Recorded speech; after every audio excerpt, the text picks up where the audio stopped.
Kisah Nabi Muhammad Sallallahu Alaihi Wasallam, Rasulullah membelah bulan. Kisah ini terjadi sebelum Nabi Muhammad Sallallahu Alaihi Wasallam hijrah ke Madinah.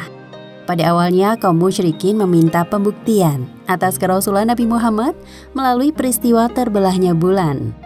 Namun ketika Allah Subhanahu wa Ta'ala telah mengabulkan permintaan tersebut, kaum musyrikin malah ingkar. Kebencian kaum musyrikin Mekah terhadap Nabi Muhammad SAW tak kunjung berkurang. Apalagi sebelum ini, Nabi Muhammad baru mengalami peristiwa Isra Mi'raj, di mana beliau melakukan perjalanan 1 malam dari Masjidil Haram ke Masjidil Aqsa, lalu dinaikkan ke langit tertinggi untuk bertemu dengan Allah Subhanahu wa Ta'ala dan menyaksikan hal-hal yang gaib. Sayangnya kaum musyrikin tidak bisa menerima kebenaran peristiwa Isra Mi'raj dengan alasan apapun. Malam ini bulan sedang bersinar terang di langit. Tiba-tiba kaum musyrikin memiliki sebuah ide untuk membuktikan kerasulan Nabi Muhammad.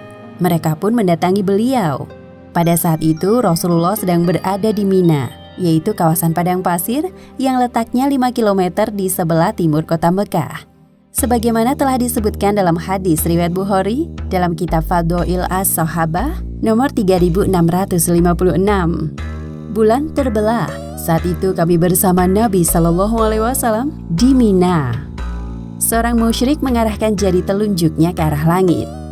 Wahai Muhammad, lihat ke arah bulan. Jika benar engkau adalah utusan Allah, maka buatlah bulan itu menjadi terbelah 2 bagian. Sekelompok musyrikin tersebut bahkan berjanji akan beriman kepada Allah dan mengakui kerasulan beliau apabila Nabi Muhammad berhasil membelah bulan. Kami berjanji untuk mengakui kerasulanmu jika hal ini benar-benar terbukti. Akhirnya Nabi Muhammad menyanggupi tantangan kaum musyrikin. Lalu beliau berdoa di dalam hati. Ya Allah, hamba mohon tunjukkan kepada kaumku yang masih tersesat ini akan kuasamu.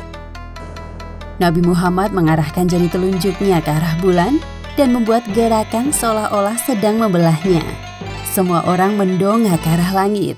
Seketika itu juga, bulan terbelah menjadi 2 bagian, terpisah dalam jarak yang berjauhan. Tepatnya di antara Jabal Nur, tempat Nabi Muhammad pertama kali menerima wahyu. Orang-orang musyrik terperangah melihat fenomena bulan terbelah. Hah? Tidak mungkin bisa. Bulan itu benar-benar terbelah menjadi 2. Ini benar-benar tidak masuk akal. Ini pasti sihir. Tak lama kemudian, kedua bagian bulan yang berjauhan saling mendekat dan bersatu kembali.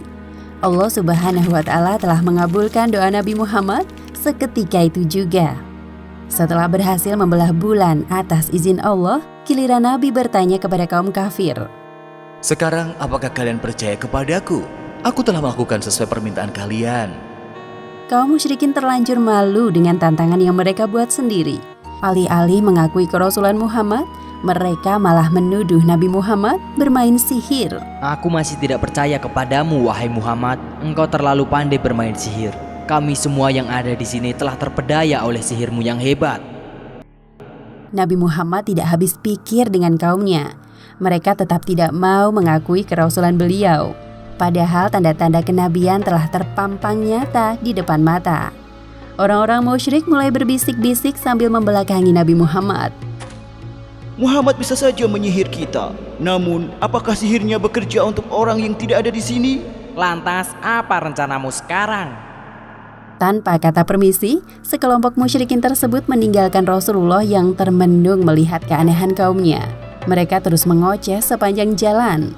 Tujuan selanjutnya adalah mencegat para kafilah dagang yang akan memasuki kota Mekah untuk menanyakan fenomena bulan terbelah. Ketika melihat rombongan kafilah datang, orang-orang kafir langsung mencegat mereka. Selamat datang di kota Mekah, wahai saudaraku. Apakah dalam perjalanan ke sini kalian melihat wujud bulan yang aneh? Apakah kalian sedang membicarakan bulan terbelah menjadi 2? Jika hal itu yang kalian maksud, ya, tadi aku melihatnya. Anggota kafilah yang lain membenarkan perkataan temannya. Aku juga melihatnya. Bulan itu terbelah menjadi 2 dalam jarak yang jauh. Tak lama kemudian, bulan itu kembali menyatu. Orang-orang musyrik saling berpandangan satu sama lain. Meskipun telah mendengar jawaban dari para kafilah, namun mereka tetap mengingkari mukjizat dari Allah Subhanahu wa Ta'ala yang diturunkan kepada Nabi Muhammad. Berkenaan dengan peristiwa ini, Allah Subhanahu wa Ta'ala menurunkan surat Al-Qamar ayat 1 dan 2. Telah dekat datangnya saat itu dan telah terbelah bulan. Dan jika mereka orang-orang musyrikin melihat sesuatu tanda atau mukjizat, mereka berpaling dan berkata, ini adalah sihir yang terus-menerus. Demikianlah akhir kisah Rasulullah membelah bulan. Hikmah yang dapat kita ambil dari kisah ini, pertama, salah satu ciri orang musyrik adalah tidak mau menerima kebenaran meskipun telah Allah Subhanahu wa Ta'ala perlihatkan di depan mata. Dan kedua, sebagai umat Islam, kita wajib mengimani semua mukjizat yang diberikan Allah Subhanahu wa Ta'ala kepada Rasul-Nya, karena hal tersebut merupakan bukti dan tanda kebesarannya. Wallahu a'lam bishawab.